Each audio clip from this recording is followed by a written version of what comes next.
Hey, how's it going, y'all? I'm Josh with Studio Blue Jay with another episode of Screamsaver, where I try to make scary stuff out of cheap stuff.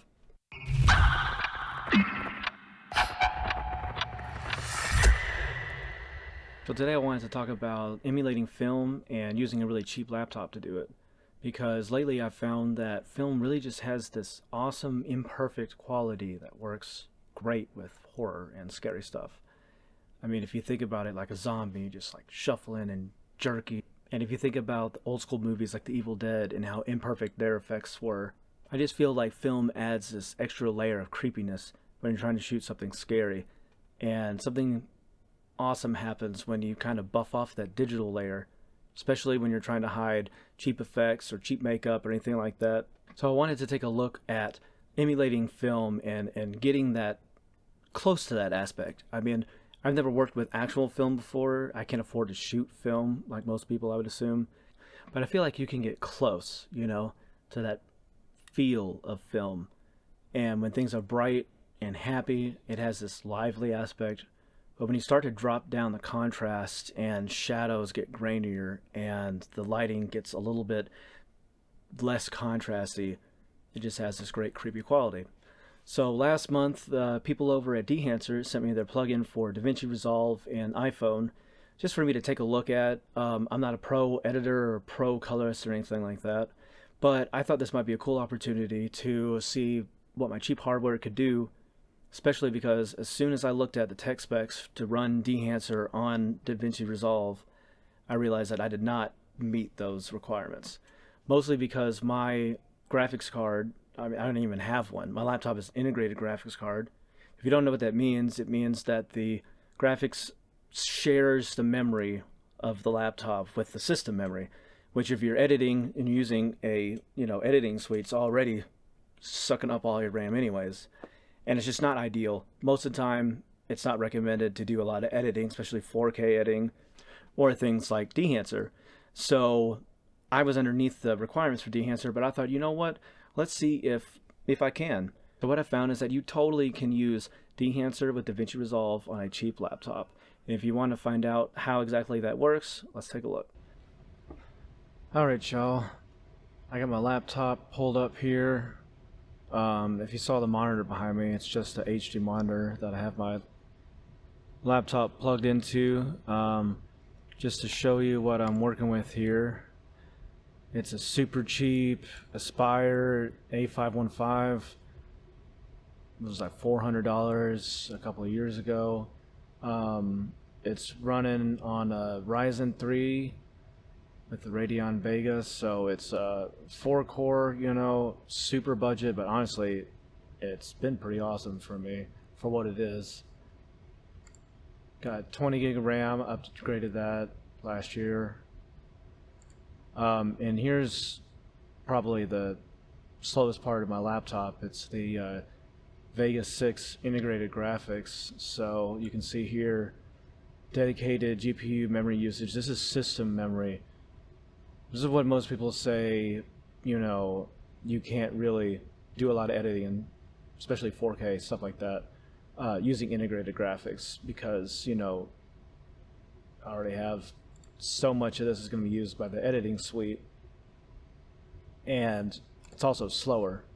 So yeah, that's what we're working with. I'm going to go ahead and open up Davinci Resolve. I'm running 18.6, and I'm going to try to not speed up too much just so you can see how this runs. Honestly, it loads up really fast, even with all of the 4K footage that I have. So I wanted to take a look at a couple of shots that I have from a new short that I'm doing that's shot in the snow that we got here in Tennessee, where I live. So I got this footage of this creepy, weird wolf mask that my antagonist is wearing, and honestly, it looks really creepy, but we can make it creepier. And I wanted to show you how I like to use Dehancer to do that, because something about that analog feel just makes things scary. So I got this one where he's just sitting there. Oops.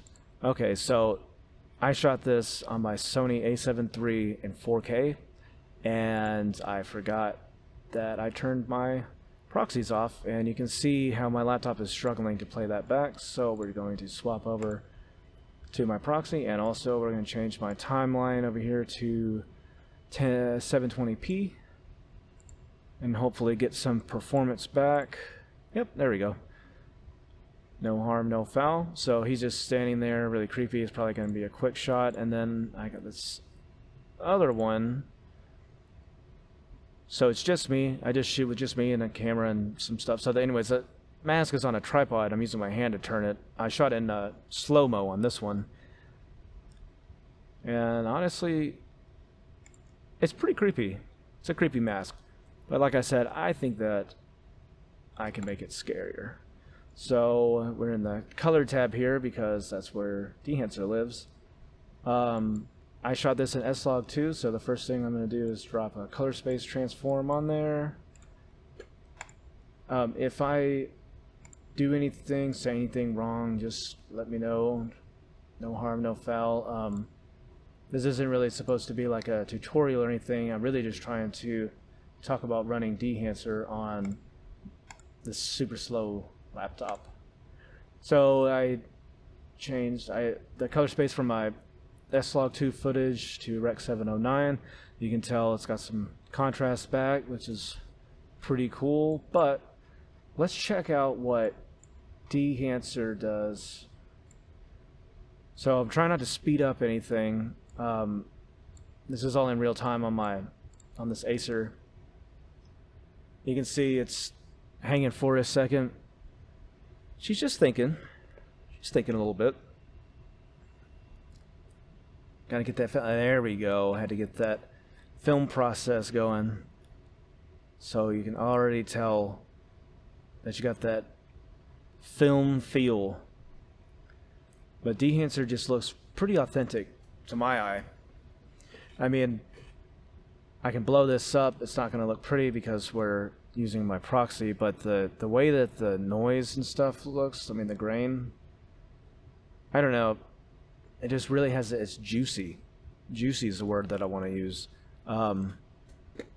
Anyways, so you can tell that it's in stop motion because that's that Vegas 6, baby.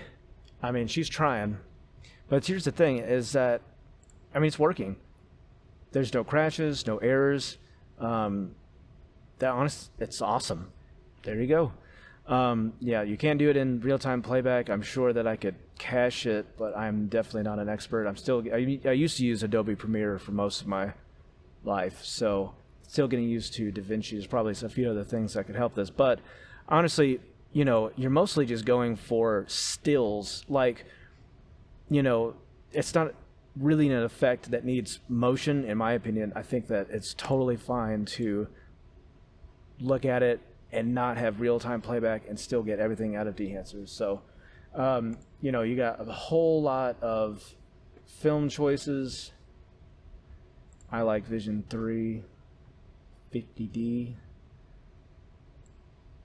And so, you know, the whole reason why we're doing this is just to try to make things look scary. I mean, the film aesthetic is awesome, but the whole point is to get scary. And then as we, they have their, by the way, Dehancer's manual is great. This is not a tutorial at all. If you have any questions about what I'm doing, feel free to ask, but I'm just kind of trying to run through this process a little bit so I can kind of show you.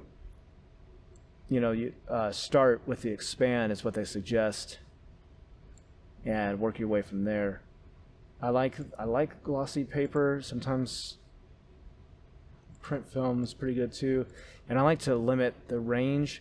In this, it's not a huge deal, but it knocks off some of the highlights, and I like that kind of flattened out feel.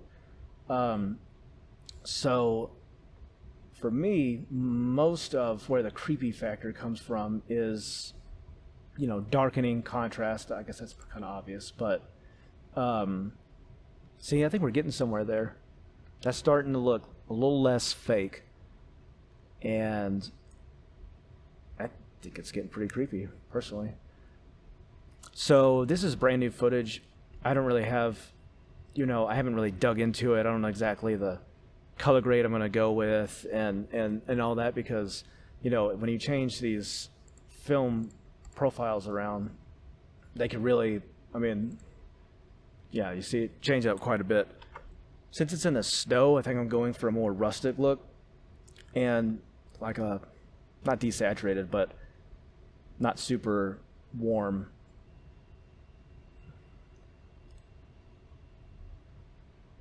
Now that's pretty scary. Obviously you can still tell the teeth are a little bit, but if I take that off,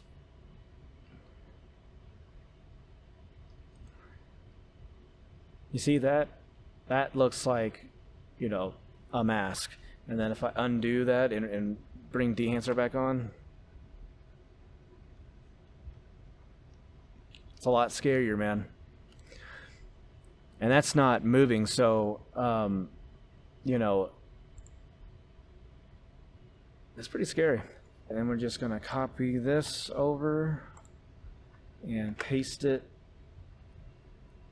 into this slow-mo shot.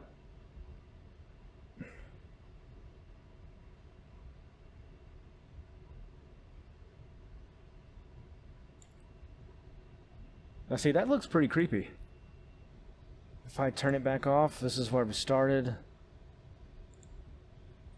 This is where we went. I just really feel like it gives it this, it bumps the production value and the creepiness in a really awesome way. I think that the way Dehancer handles coloring, the grain, and the way that it just de-digitalizes is awesome. I am still kind of delving into it. There's so many different settings, but the halation and the bloom are a big deal. Honestly, with dark, contrasty things, unless you have like a big highlight, this isn't really going to help you out. It looks awesome, but I just mean, like, in this instance, I'm going for like grit, and that would be more like a brighter. So those are all awesome pros. I've only messed with the film breadth and the gate weave a little bit because I like the film aspect, but I don't want to stylize that much, like the overscan, which makes it look, which is really cool, but that's not really what I'm going for. I mean, just the grain, the coloring, the whole just straight film aspect. I mean, it's so cool. It feels like I'm shooting with film. Okay, so I don't have any experience shooting with film, but Dehancer to me makes it as close as I feel like I could get, just because of how like lively it looks. Like, it just looks cinematic and really creepy, and it's pretty awesome. I love the halation and the bloom, even though I'm not using that right now. In scenes where, it's not scary yet, where things are brighter, they look awesome. It's just very authentic feeling. But the way that they do the grain is a huge deal for me, because it's not just like a noise layer. It just looks real. It's pretty awesome. And the fact that I can do all this and run all this on the laptop that I'm using is awesome. One thing is, I wish that I could have like maybe like a sample image or something here where I could kind of like differentiate between these, because basically it's hard for me to remember which film looks like what. Just a small thing for me. Okay, so full disclosure, Dehancer did send me this software, so I didn't pay for it. But from my objective view, I would say the price is a little steep unless you are a diehard fan of this film aesthetic. And honestly, I am. And, I know it's going to sound bogus, but I would buy this if they wouldn't have sent it to me. Because there's just something about being able to shoot, quote unquote, like film, because I can't afford to shoot it, and it just opens up this creative, scary storytelling mechanism for me. So the big thing is I can't compare it to DaVinci Studio and whether or not it's worth that money, because I only have Davinci Resolve. So yeah, I was able to use a Dehancer Pro plugin in almost every single setting on here to give my super cheap wolf mask a really creepy film look. And I did it without any crashes or any errors. Pretty much no playback. I mean, you do get some, but honestly, it totally works, and I can totally do it. Only thing, I'm gonna end with this, the only thing that does crash and does not work is film damage, which is dust, scratches, all that kind of stuff. They actually do a really good job with it. Soon as I try to run it, it will crash. What?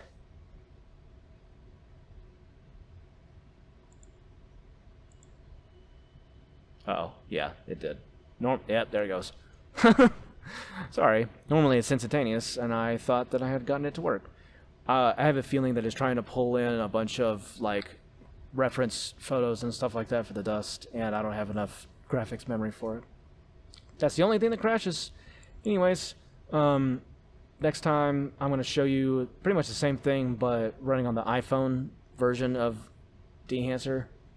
And, yeah, see you next time. Thanks, y'all.